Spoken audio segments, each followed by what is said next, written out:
Welcome to Health Oddity, the show that strips away the jargon and hype surrounding all things health and fitness to help you live a long, strong and energetic life. Lining up at the bar this week, here's Peter Lant, Paul Bassett and James St. Pierre.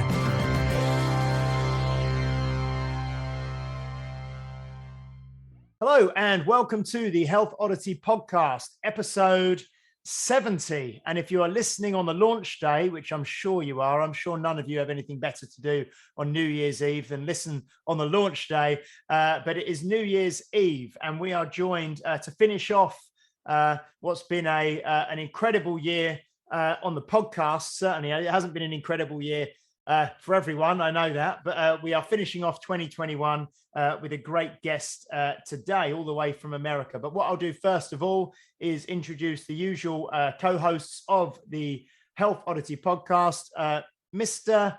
Paul Bassett in Putney. How are you doing, Paul?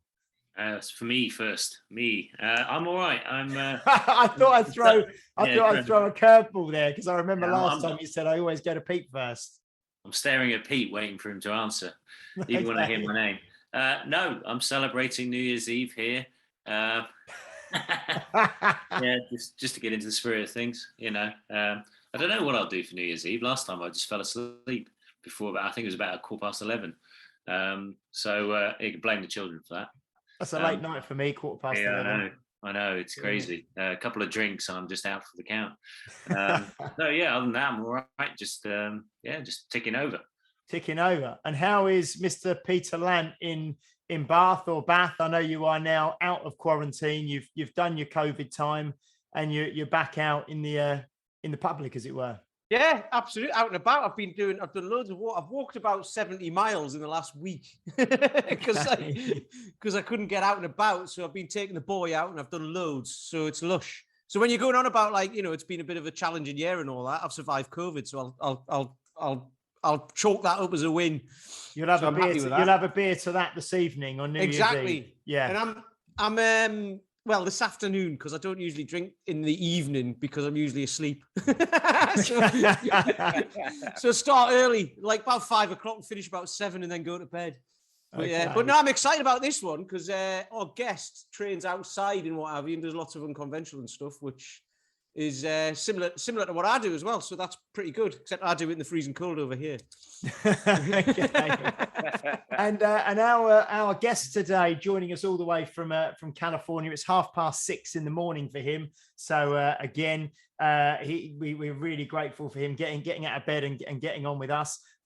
Is someone I've followed for a long time on social media. It's not someone I've ever actually conversed with and spoke to before, so it's going to be really good just to get to know someone new and make a new friend. You know, it's always good to connect across the world, which is fantastic. And he's good friends with two-time former guest Mr. Maceman Rick Brown, and Rick is someone who kind of connected us recently and said, you've got to get Eric on the podcast, he'd be great. So we have Mr. Eric Doyle from California in USA. How are you doing, Eric? I'm doing awesome, man. Bright and early. Looking forward to being here. Bright and early and ready to go. Good. I've been a personal trainer 15 years, man. Early's not a problem for me. Okay, yeah. So Eric is on Instagram as Unconventional Athlete, and so we'll give him a plug early, and then we'll give a plug at the end as well, obviously.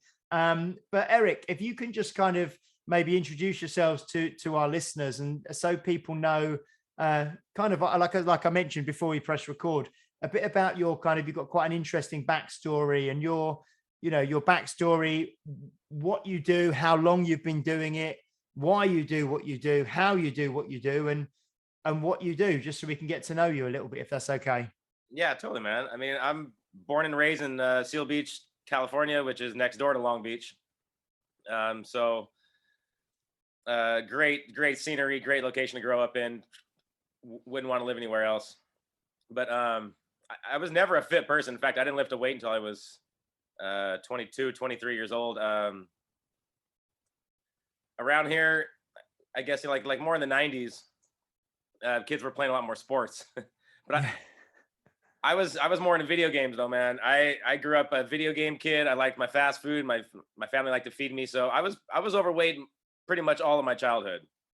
I got up to about 250 pounds, and I'm 5'8". I'm not a big guy, so anything over 200 pounds doesn't do much for my athleticism. Then, you know, I was horrible at sports. I was good at video games, so I ended up spending more time in front of the TV. By the end of high school, I was 250 pounds. Hadn't had a date yet, but I was winning all the video games. You know, we had competitions, we had tournaments, and that's all I cared about at the time. But after I graduated high school, I had a friend that was taking me to the gym morning and night, and I lost 90 pounds in a year and a half. And that was my first real step in fitness. You know, it was cardio in the morning and then just general bodybuilding stuff in the evening, breaking me into the gym scene. But at least I had a friend that, he wasn't a trainer or anything, but at least he was taking me and we were going, and it worked. You know, I lost the weight. I'd never lost weight in my life. I was just going to say for our listeners, Eric, so 250 pounds, that was, and you finished high school at what kind of age? You 16 when you finished high school? 18. So at 18 years old, you were for people over here who I know a lot of our listeners still work in stones. It's kind of getting close to 18 stone, you know, for 250 pounds, and at 5'8", you know, you can imagine that. So just wanted to kind of give people that context. Yeah. I had started playing sports, but as I got, you know, bigger and bigger and bigger every year, my performance was getting worse and worse and worse, to the point where I couldn't even hit the ball, and I damn sure couldn't run the bases. So sports kind of waned off later in the teens, and I became a lot more sedentary, and that's just kind of what a lot of people were doing back then. So got to the gym out of high school, and I from my experience of losing that weight, I became a trainer at 24 years old. Everyone's like, hey, you lost a lot of weight, you should do this. And there was a gym up the street. A friend had a job there. He got me a job. And like most trainers in the first year, I sucked. I completely didn't know what I was doing. I had no formal training. I mean, they'll hire personal trainers at these corporate gyms. Just, you know, you get a $99 weekend certification and you're in. So you kind of got to get good on your own. I had no experience besides my experience training with my friend. I was just kind of thrown to the wolves to learn to train people with conventional methods, with these bodybuilding methods I had never done before. So needless to say, I was kind of lost. Yeah. And, can I just ask, so when you finished high school and your friends started taking you down to the gym, is that something that you made a decision that, you know, I'm 250 pounds. I want to. I hadn't kissed a girl. I had no dates. I had no proms. I had no none of that, man. So it was in my best interest that I look a little bit better and I go to the gym. And I mean, this is Southern California. You need to look good if you're going to go out. Okay. So, that was a big thing for me. I got tired of being the kid that just stayed home all the time and played video games. So it was time to.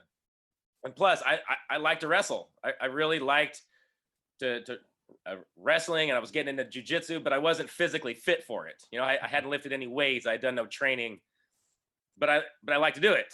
So if I'm going to go anywhere, move forward and get a hot girlfriend and get into some jiu-jitsu, some wrestling, I got to get in shape.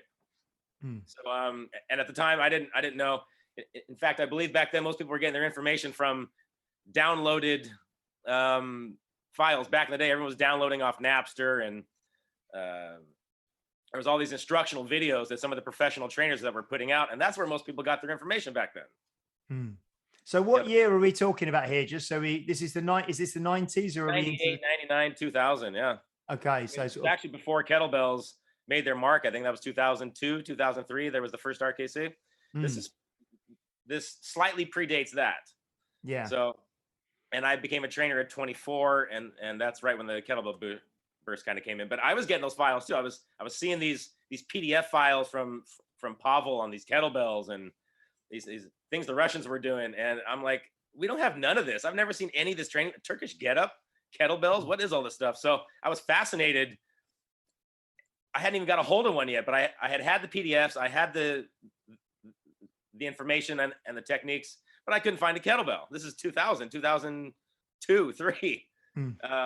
So once I got into it, I knew in my heart that this was my thing. You know, I didn't have to worry about waiting on a machine or how much did I bench press that day. I could just grab a kettlebell and go, grab the bag and go, grab the mace and go. It was just a very raw combat sports based grab and go type workout. And I just knew right away that it fit me. And then when I became a personal trainer at 24, they had us working on 30-minute personal training sessions. So you know, those go by very fast. If someone's late, has to go to the bathroom, the time goes by very, very fast. So they wanted quick workouts. They didn't want to sit on the bench press and do back workouts and try to squeeze leg workouts into 30 minutes. That's not going to happen. My clients love these unconventional workouts. I'd break out a kettlebell, a rope, and a sandbag, and I'd kick their butt in freaking 30 minutes, wouldn't let them rest, and they loved it. Pretty soon I had all the clients in the entire place training with me, and that kind of gave me the idea, hey, maybe we can open a gym for this. There's no other gym like it. Every gym is doing CrossFit or boot camp or yoga, Pilates. Nobody's doing unconventional stuff, and definitely not kettlebell. And then I discovered kettlebell sport, which added another layer on what we were doing. So just for the kind of listeners, I know we probably the four of us know what we mean by, or know what you mean by unconventional training, but how would you categorize or explain just to someone who never heard these terms before, what would you describe as conventional training? Conventional training would fall along the lines of bodybuilding training, machines, treadmills, things you would find in your typical corporate gym, whereas unconventional tools would be something you find on the farm or your garage, middle of nowhere, and you're still banging out the same stuff. A conventional hinge would be a barbell deadlift, and an unconventional hinge would be a tire flip. You kind of take the same patterns and you use whatever the hell you got. Yeah. So I suppose as well, a lot of the things that you're talking about, the kind of unconventional tools, would also be, many of them would be portable as well, wouldn't they? So you can take them outside, you can take them on the beach, you can take them in the park, you can do all that sort of stuff. Yeah. Okay. Exactly. And around here, as a personal trainer, if you've got your own stuff with the beach right there, you can get a lot of clients that want to work out on the beach and do these unconventional methods on the beach. And that's actually what I've been doing since COVID, and doing much better than when I had an actual facility. So there's a market for it. People like it. It works. It's fun. And once you kind of click with one of these tools, and for me, it's a kettlebell. That's my main one. So I can go to the beach and snatch kettlebell and be just fine. But a kettlebell, a sandbag, and a rope take up almost no space at all. And that could be a full workout right there on the beach and leave you in the dust. And you were just going to start talking about your, because last week we had, not last week, 2 weeks ago, we had Tracy Rifkind on, and she was talking to us about the difference between hard style kettlebell and kettlebell sport. And what was your introduction to kettlebells? Did you go in through like a hard style certification, or did you go into kettlebell sport, or did you just kind of learn on the job and pick stuff up? What happened? This is a funny story. So I went and got I picked up a kettlebell in 2007 from a friend. 2009, I signed up for the IKFF Steve Cotter certification. This is like the only one he's ever had out here in Southern California. Anyway, I signed up for it. Ken Blackburn was the guy teaching it. And I had pretty much taught myself up till this point. I hadn't met Rick yet. And there's no kettlebell instructor like around here. I couldn't find anybody. So I walked into the certification only knowing what I had seen on videotape, PDF, download. I think I had a couple Valerie Fedorenko videos and a couple Pavel videos, and I was going to show up and get certified. Well, I show up and I start snapping out swings and hard style breathing, and some guy comes up to me and he's like, "You're snapping your swings, man. What's going on?" I don't know if he had never seen hardstyle before, but he had never seen what I was doing. I had signed up for a kettlebell sport certification and not known it. I showed up there ready to hardstyle away. I'd never heard of kettlebell. I think I saw one Fedorenko video, but I hadn't put it together yet. I hadn't had enough experience that this was a sport cert different from a hardstyle. I thought they were all the same. So by the end of the first day, I'm thoroughly lost. I've never seen this scoop swing. I've never seen this relaxed stuff. So, and it's a 2-day cert. I literally canceled my hotel that night. I went home. I studied my ass off, trying to figure out what are they talking about? What is this Girovoy, the difference? So I had to go home and learn in one night kettlebell sport and show up the next day and pass jerks, snatches, breathing tests, and do the entire thing under a different style in one day. And I did. So for listeners, the difference, I mean, we've spoken about this before, but I don't think we've gone into like the depth that you're kind of talking about there of the different breathing styles and relaxed versus tensed and snappy swings and all that sort of stuff. So if you're trying to do kettlebell sport, so the Girovoy stuff with a hard style technique and breathing, you're going to gas out in about a minute, aren't you? Where as opposed to trying to go for 10 minutes. It's definitely meant for more of an anaerobic deal, and I don't think they ever program anything over 10 reps, but they're putting maximum effort into every single rep. That's the difference. It's like sprinting versus marathon running. It's the same activity, but yeah. So what you were trying to do was sprint a marathon, basically. Yeah, they could hear me breathing and putting 100% into my swings from across the room, and I was getting weird looks from everybody. Probably worth us doing a podcast on breathing, isn't it? By the end of the day, I'm like, something's not right. I feel out of place here. I feel like I'm doing too many things wrong, and I'm getting weird looks. So I went home and I studied. I figured out what was going on, and came back the next day and passed all the tests. Man, thank God. Yeah. So you passed this the Steve Cotter kind of kettlebell sport certification then, and then you really got into kettlebell sport, didn't you? In terms of I got into it, yeah. Competing, after that. That basically controlled the next 8 years of my life. That was the flagship of That's my really business. getting into it. That is, the next 8 years. Yeah, weird, man. I got obsessed. I got obsessed with not just the movements, but I had never competed. I wanted to wrestle. I wanted to do jujitsu. That never happened for me. So I was into competing. I wanted to compete in weightlifting in some way, shape, or form. So for me, that was an avenue where I could do it. My students could do it. And almost right as I got into it, the American style of kettlebell sport was coming up. That's where you can set the bells down. The Russian style, you have to hold them all 10 minutes and not put the weights down. If you do, then game over, get off the platform. But there was an American style kind of coming up where you could put the weights down and switch hands whenever you wanted to. It was just a total accumulation of the weight that you lifted. Well, I'm like, well, anybody can do that. And I'm owning a gym. So I want something where all of my members can do this, not just my 3 or 4 good lifters. I want all of my members to be able to participate, male, female, old, young, big, small. I wanted everybody in. And that was the catalyst that set my gym on fire. It ended up being one of the top kettlebell gyms in the United States for 8-9 years. Wow. So when you competed yourself, were you competing in the American style of kettlebell sport? My first two were Russian, and about my next 5 or 6 were American, because the Russian ones, I didn't have the connections to really host one. So my gym was hosting a lot of the American rules meets. I had like the main gym on the West Coast for it. So I just ended up naturally gravitating toward that. There's another league up in Northern California that will do a Russian meet once or twice a year. That was my only experience for it. So most of my training went for the American style, and I'm fine with that. Yeah. So what were you doing? So with the American style, is it the same movements? It's still like the snatch and the jerk and the long cycle. There's more. There's actually 6 lifts. Oh, I'm learning lots today already, Eric. What were the 6 lifts? There's 6 lifts, 2 snatches, 2 jerks, and 2 long cycles, single and double kettlebell variations of each one.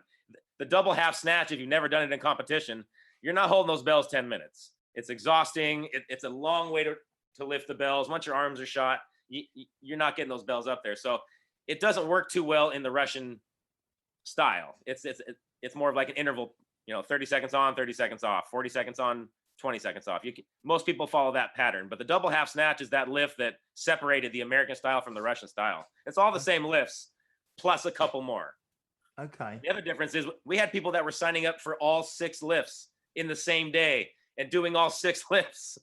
And is that 10, and that's 10 minutes each, is it? 10 minutes each, and it was called the Iron Man or the Iron Woman if you did all 6. And because you could change hands and set the bell down, people weren't ripping their hands as bad, and you could actually go through it and do that. Where if that was Russian and you had to hold the bell for 5 minutes in a row and snap, your hands tore up after 1 or 2 sets. But so this allowed people to show up and not just do 10 minutes. They could do 3 lifts or 4 lifts or 6 lifts, and we had a lot of that actually.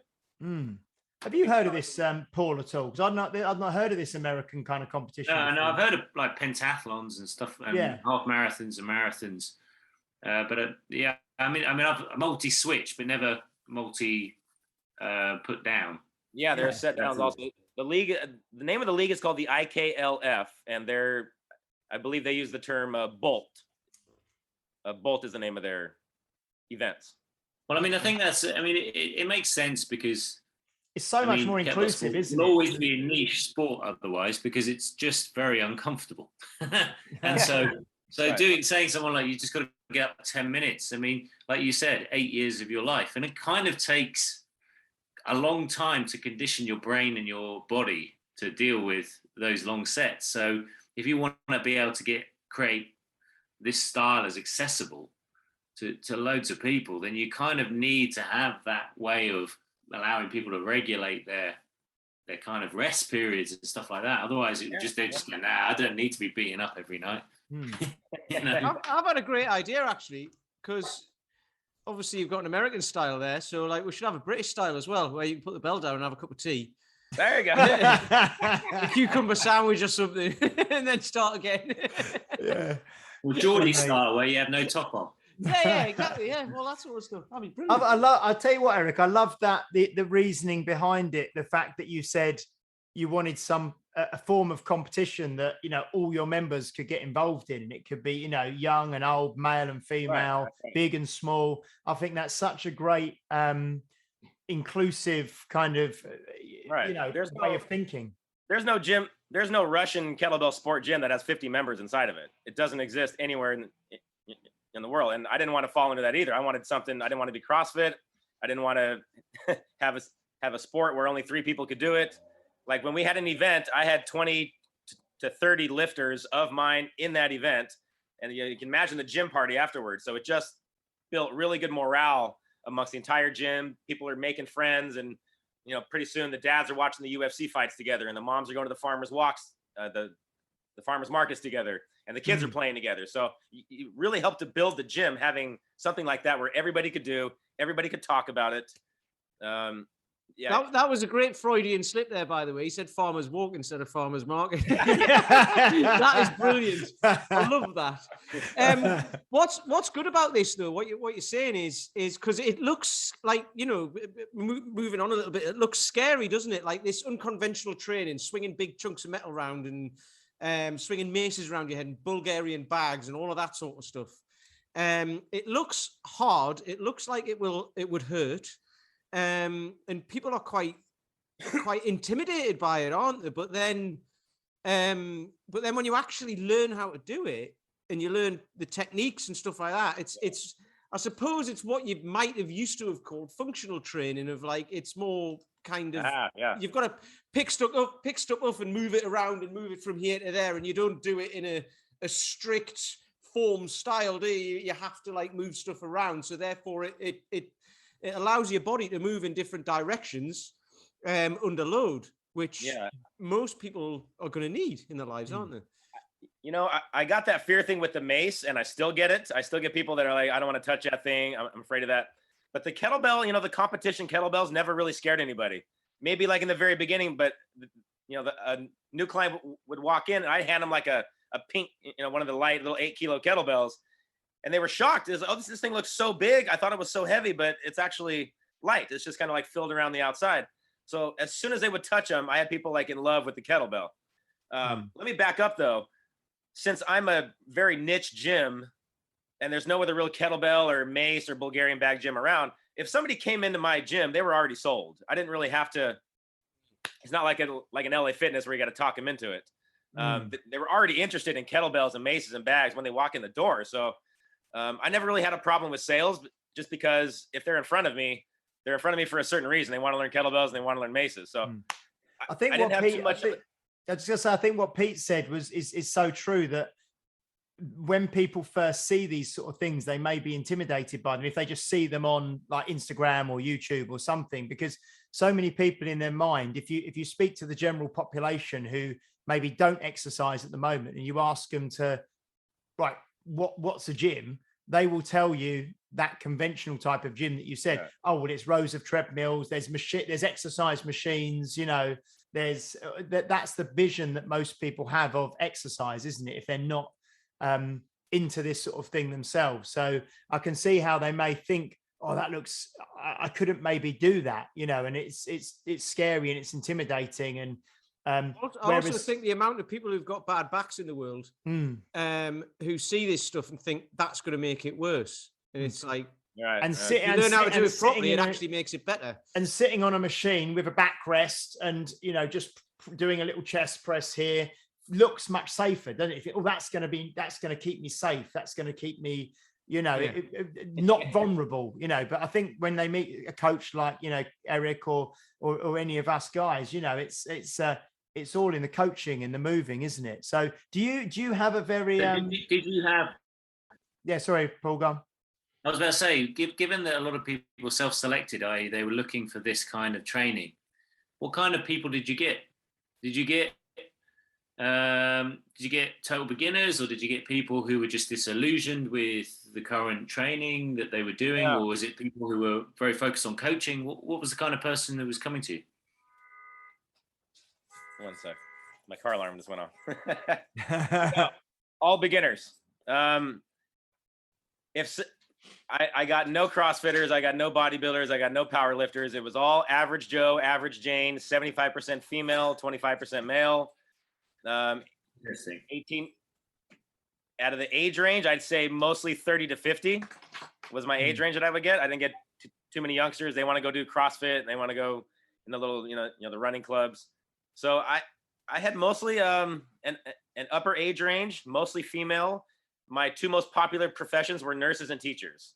I think as the nurses see everybody sick at the hospital and don't want to be healthy, and the teachers would just be going nuts from the kids all day. They just want to go swing a mace and slam a hammer and. And it sounds to me like the kind of community you built up, like you said, with these competitions that you used to host, and this kind of camaraderie and community, and people, you know, going to the farmers market together, and people watching the UFC together, and this whole kind of kids playing together.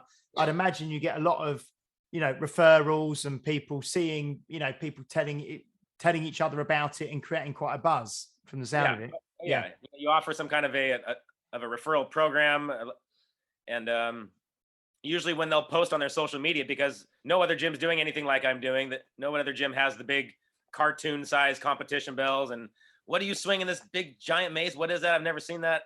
So that kind of shock effect when it goes up on social media, I usually always get questions. Yeah. And very commonly, why do you think you got 75% women? I mean, because we were class based, and men have a hard time going into anything that's a class that's not a CrossFit or a weightlifting class. You know, they see these big kettlebells. They usually don't know how to use them. If I get a 300-pound bench presser in my class, he's starting out with a 12-kilo bell, maybe a 16, like at the heaviest. And you look around the room, and the women are all launching 20s and 24s. It can be kind of intimidating for your average weightlifting guy. You know, he's got to check his ego for the first couple sessions until he learns it. So I didn't get too many males. Women would bring their husbands, boyfriends, had a lot of that. But I didn't get a lot of like walk-in males with previous weightlifting experience that were looking for just something new. That was actually very rare. And what's the, I know we've obviously had Rick, Mr. Mace Man, on the podcast twice, and I know you're good friends with Rick, and you use the mace you've mentioned as well. And you've actually invented a very, I've seen the massive blue mace that you've created. What's that? Do you want to talk about that? So that, I didn't actually invent those. There was a company making those prior to me called Evil Monkey. And when me and Rick first got together in 2013, we did our first workshop in June of 2013. And we had partnered up with this local lady who was making these maces. And she was a power lifter, and it was just a kind of like a side job they were doing because her husband was a welder. So he was doing the welding, the sandblasting. He was kind of making the maces.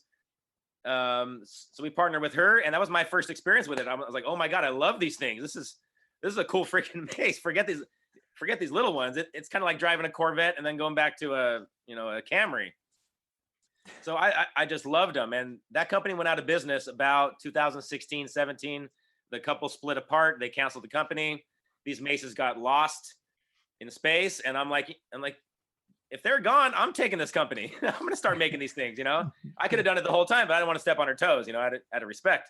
But if they're gone, I want this company. I love these maces.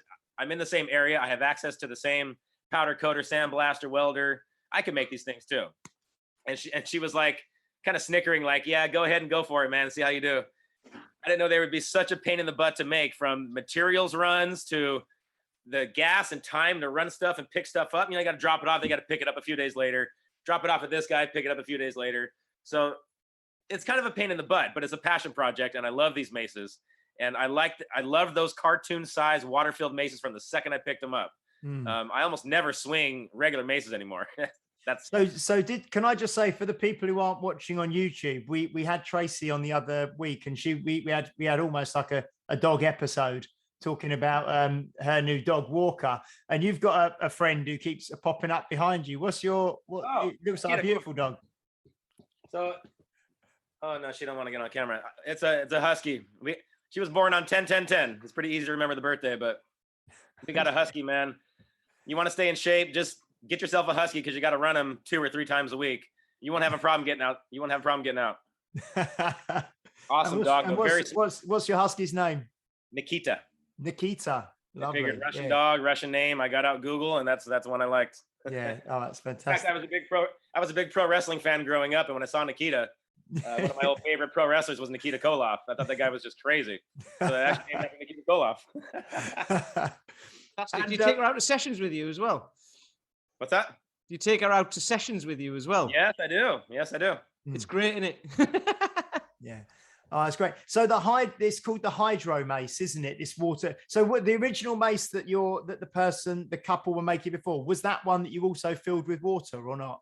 Yes, you also filled that with water, but they had the spout on the side of the mace or on the bottom of the mace, which as kind of like a design flaw, I feel like that can, it could have nicked somebody. It could have sliced somebody's calf in the back. It just wasn't in a good place. So we moved the spout to the very top of the mace. So you fill from the actual top. It's never going to hit anybody that way.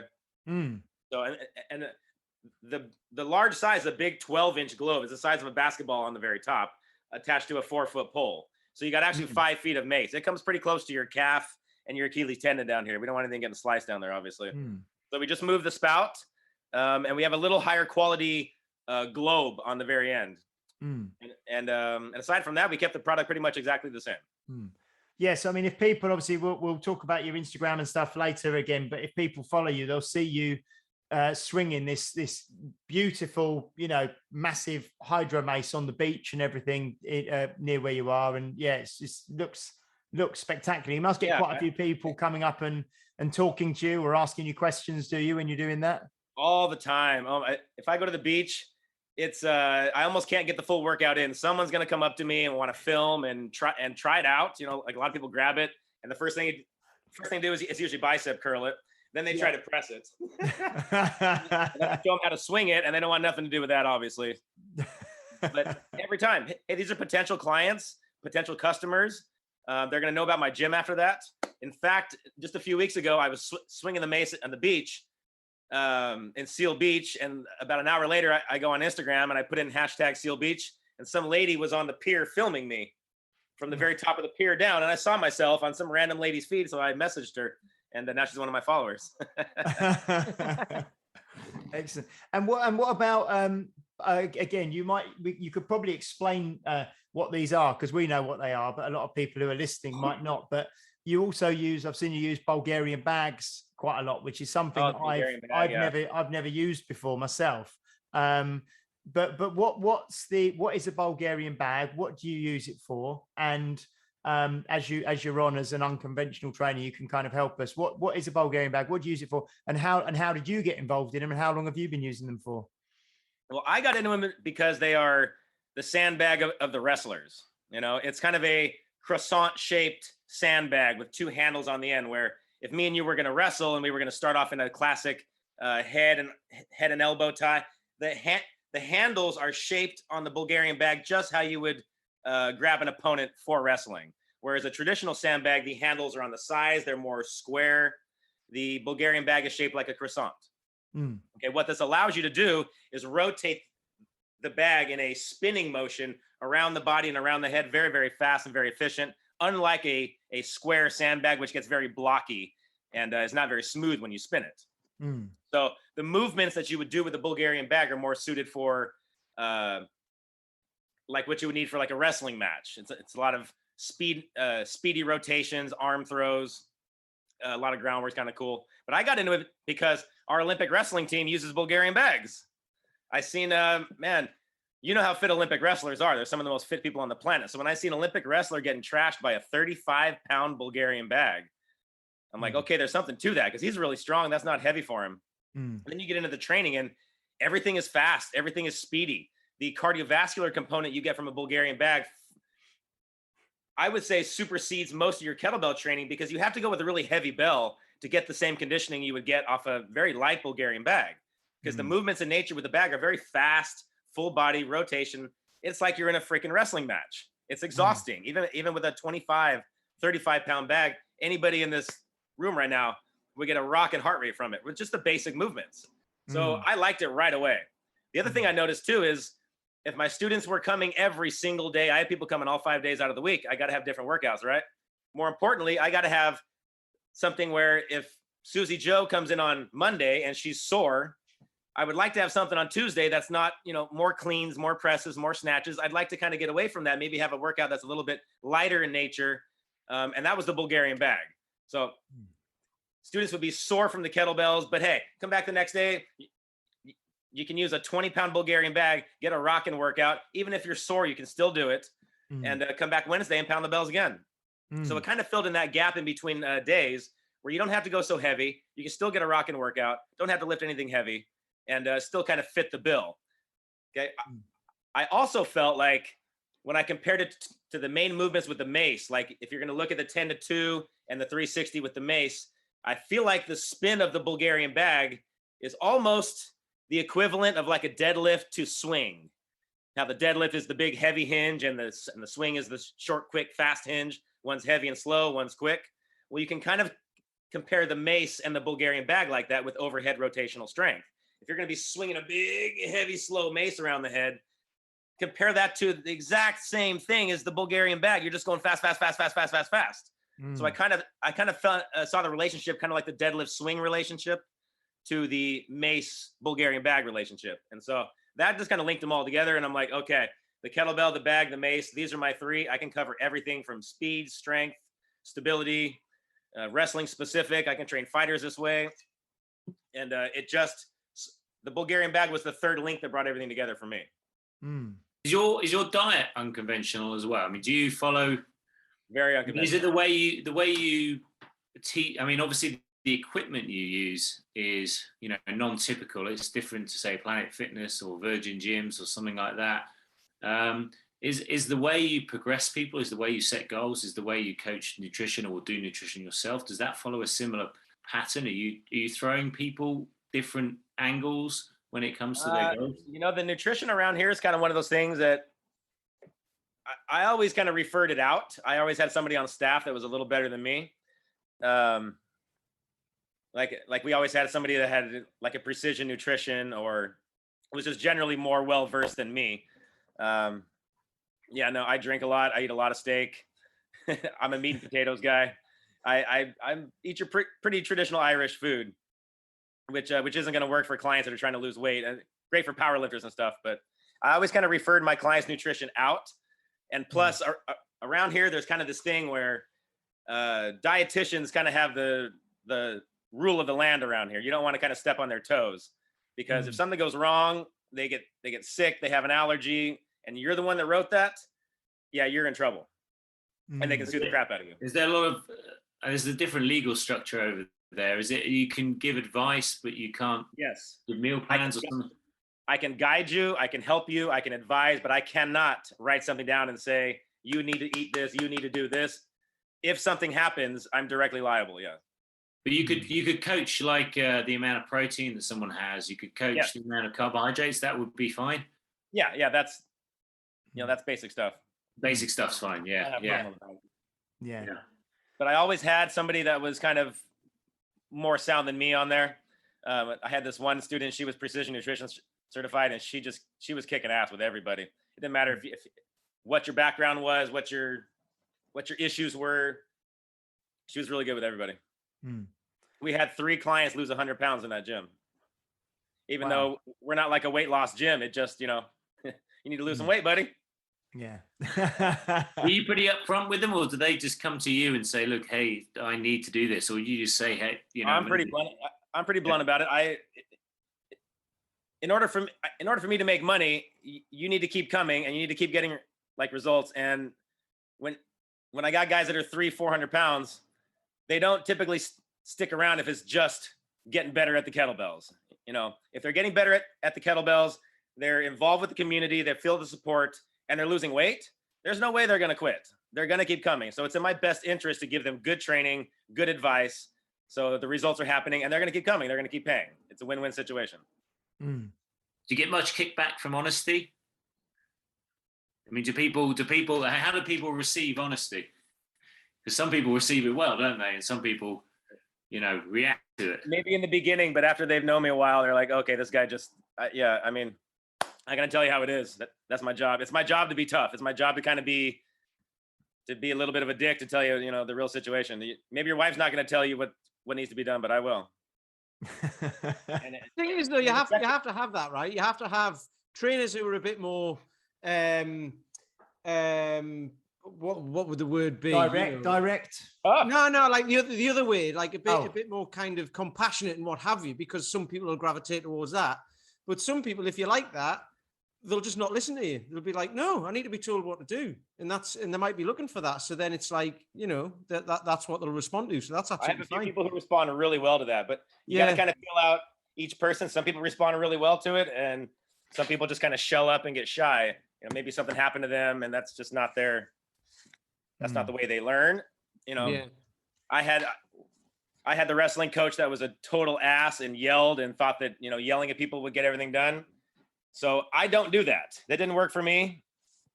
But I do sense when I've had a few people like that, like especially competition, that need to be yelled at and need to be pushed. And they grew up like that. And maybe they played football when they were growing up, and that's just how it was. And that's what they need. And I can do that, but I don't like to.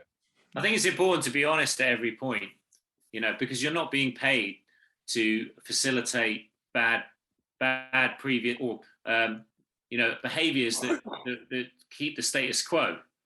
And in order to kind of break from the status quo, all those habits, you have to be sometimes blunt, or at least up front. I mean, I have this with the 12-week program that we run, it's Amazing 12, and in a way it's quite join the dots. You just show up, you do the workout as it's written, you eat according to the system, and the body changes.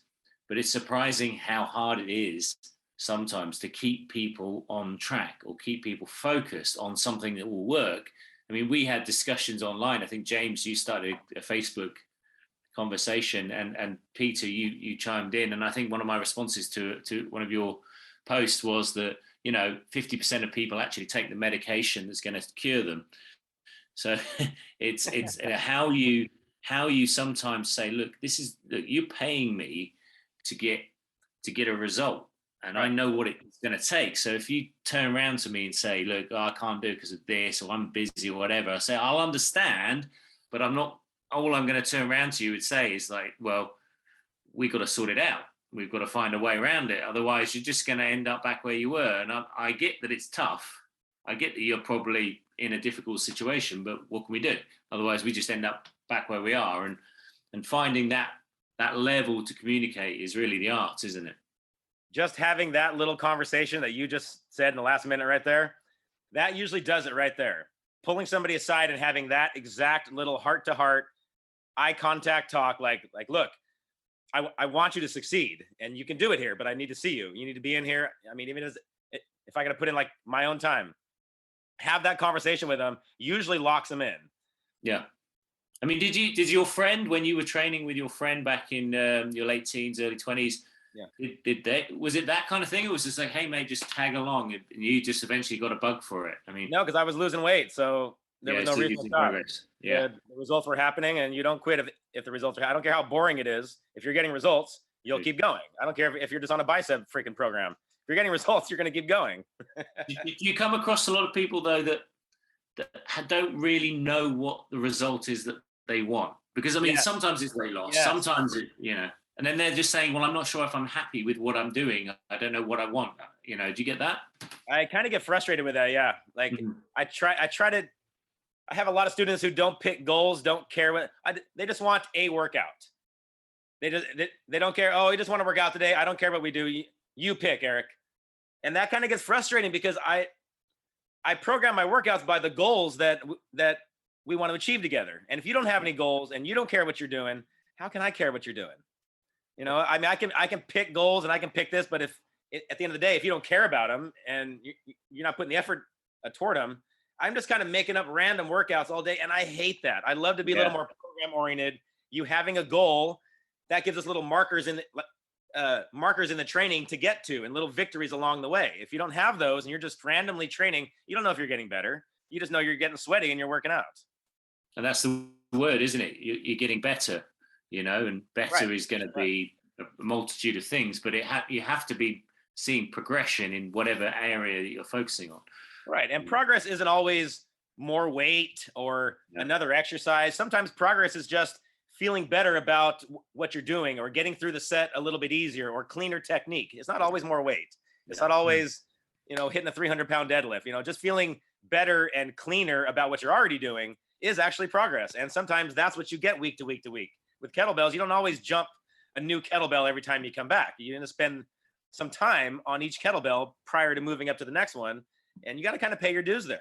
Got to pay your dues, exactly. I mean, I've had quite a few clients, I'm sure we all have, who've had COVID in the middle of things, you know, in the middle of progress. You know, I've had clients who signed up 2 weeks later, they met someone at work and they had COVID. And then all of a sudden that initial, because you get people with an initial kind of momentum, don't you? They sign up and they're like, yeah, let's do this. And then boom, something happens. And then they suddenly some people get through it, some people just tail off. And, you know, if you can't see, you know, success for that person, maybe just like you got back on track, you're showing up again, you know, it's shifted your weight loss goals by a month, but you're back on track again, you know, and you've got to think outside the box sometimes with these things. And I could feel that coming, you know, we're a small gym, you know, 30 to 50 members. So when someone's coming all the time, getting results and they're kind of on their kick, you can feel it in the class. You can see they're more intense. They're asking more questions. They're there early. They're putting more effort into their workouts compared to someone who's just, you know, coming and going, no plan, no goals. And there's just a different vibe on these people who are on their kick and are here for a couple weeks to a few months hard, and they want a freaking result. Do you manage to bring anyone back from that edge where they're getting despondent? Do you have ways of saying, hey, look, we can get you back on track? Do you see many people turn the ship? At the end of the month, we would usually do kind of like a check. We would do like a member check. Who haven't we seen? Who kind of seems like they're not liking it? And we would kind of get on our cell phones and either call, text, try to get a meeting with these people and just try to bring them back in. We would do that about it at the end of every month. And there was always 5, 6, 7 people that we were like, okay, you need to contact them or their credit card's not going to go through. So I mean, that could be a difference of $1,000 to $1,500 there. So it's worth it to get on the phone and send some texts or call them and check on them. And some of them, that's all they need. You know, maybe they felt lost and just that one phone call is like, hey, the coach actually noticed that I wasn't coming. I should get back in this week. I do that with my guys. Because again, same as you. I mean, I'm outside, but we there's not loads of members and that, so I know everybody personally and all of that. And then if I haven't seen someone for a little while, I'll just literally send them a text and just say, you know, how is everything? That's all. Haven't seen you for ages. You haven't been blah blah. It's just how is everything, and that's it. Right. And all I'm looking for is a response, and then I can start having a conversation. You know, and that's the difference between like, you know, big global gyms and all that sort of stuff, who basically just take your money every month, sign you up to a 12-month contract, and then they don't care if you go or not. Exactly. In this model of actually, I don't make a living if you don't show up, because you're going to tail off, you're going to cancel, you know, you're probably not going to be on a contract. I won't be able to enforce the contract anyway, because it's not worth the paper it's written on, and it's not worth the money to try and enforce it and all that sort of stuff. So it's a mutual relationship and that sort of thing. But that's what people respond to, though, isn't it? And that's why places like because that's the way we all deal with stuff, and that's why it works. You know, and if the only reason it doesn't work is because the person is just like, I don't want to do that. And it's like, right. But then you'll be like, okay, that's fine. Yeah, and you're going to have some of those. I've had some of those. And, yeah, as a coach, you don't want to get in that situation where you want it for them more than they want it for themselves. Cause then it's hard work. It's a lot of stress on the coach. Well, you end up taking the loss. You end up taking the, feeling if they don't progress, you end up feeling it on their behalf, don't you? And it's that's just a very bad way to go.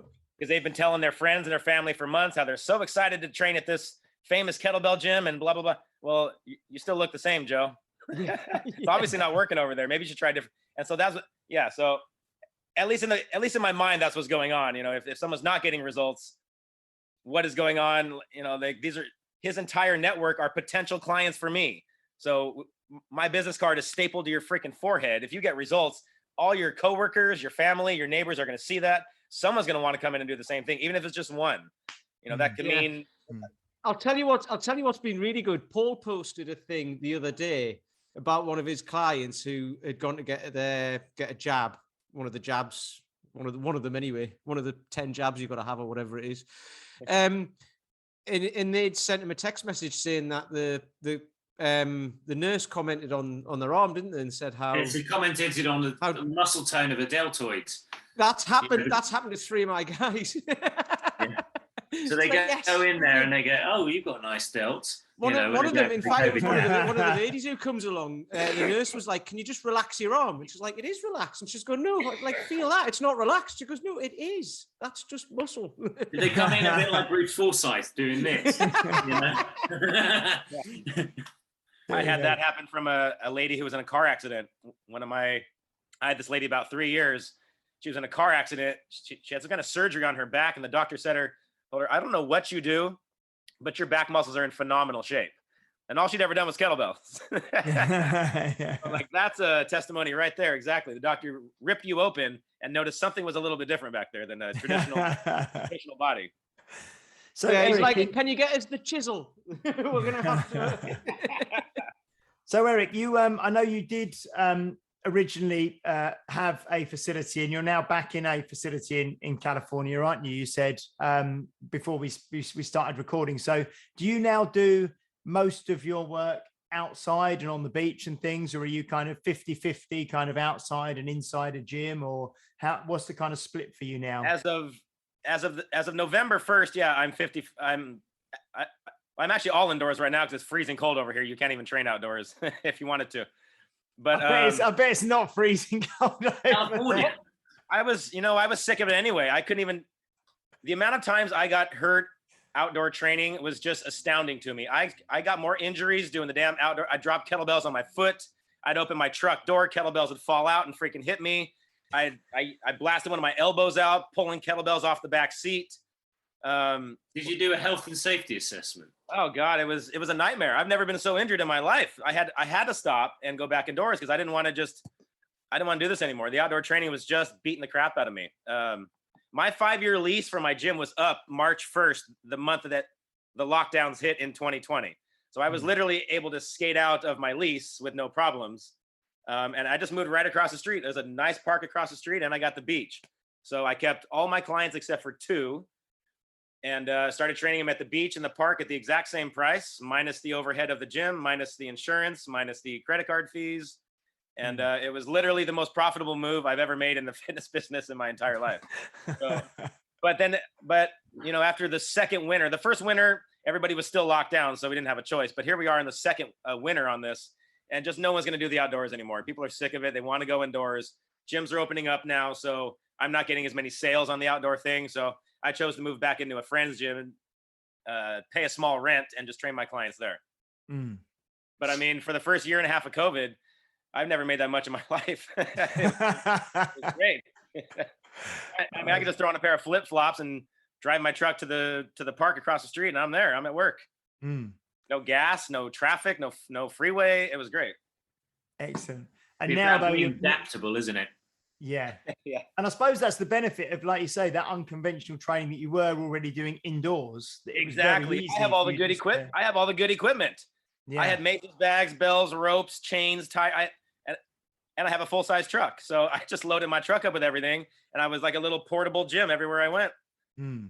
You know, I mean, and Did you ever consider? There's a guy, Rob Blair used to do this. So there's the Commando Temple in London.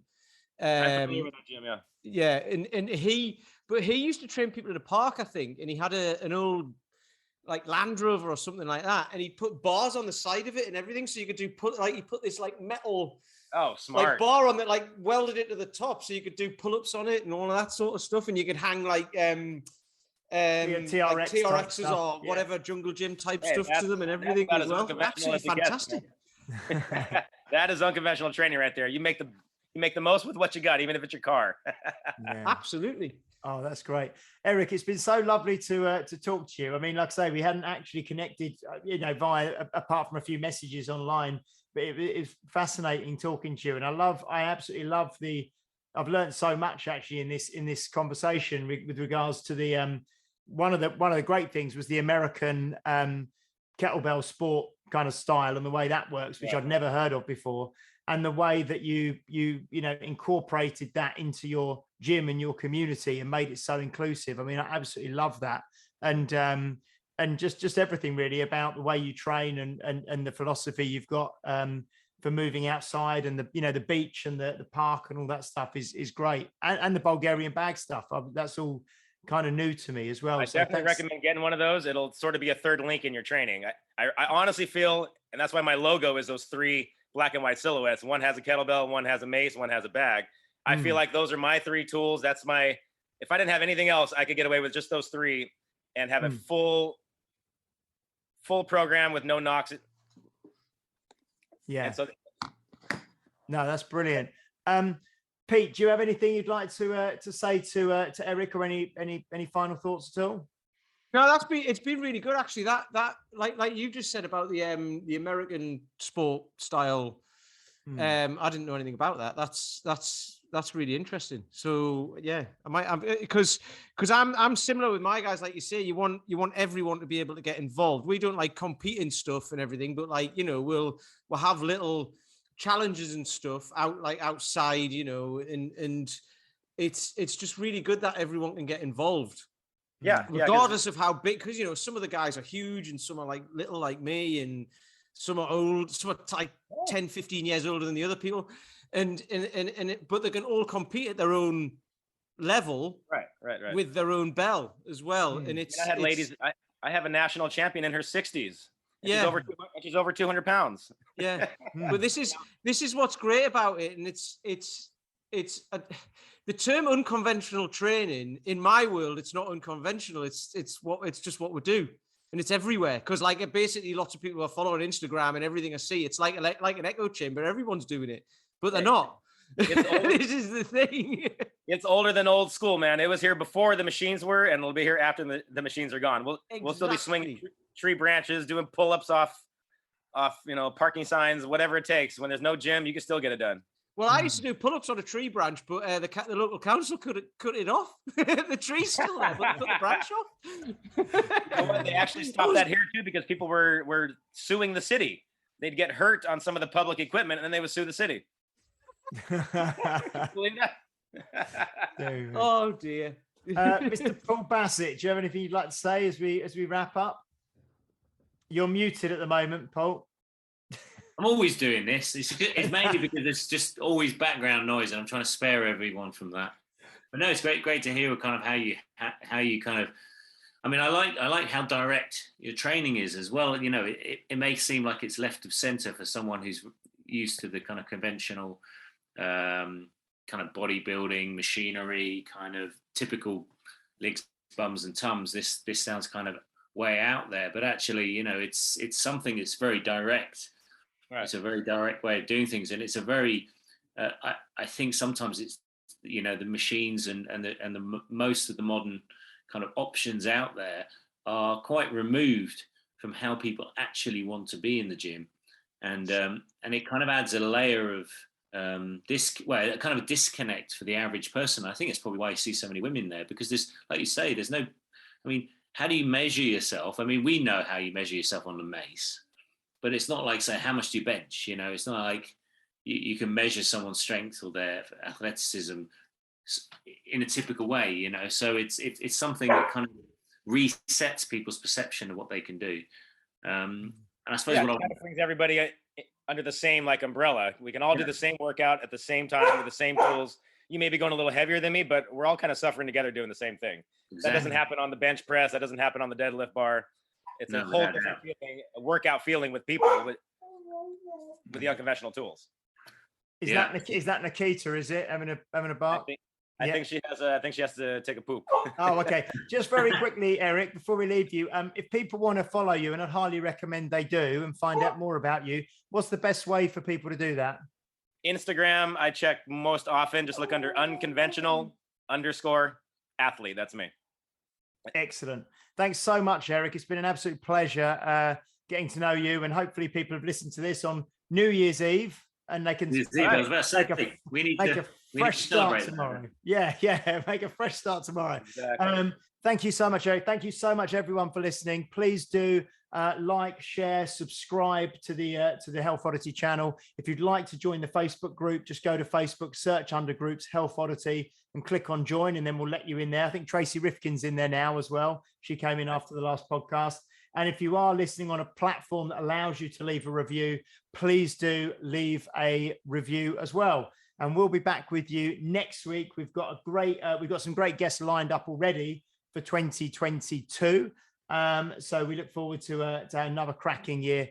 Thank you so much for listening. We'll see you next week. Take care. Bye-bye. Happy New Year.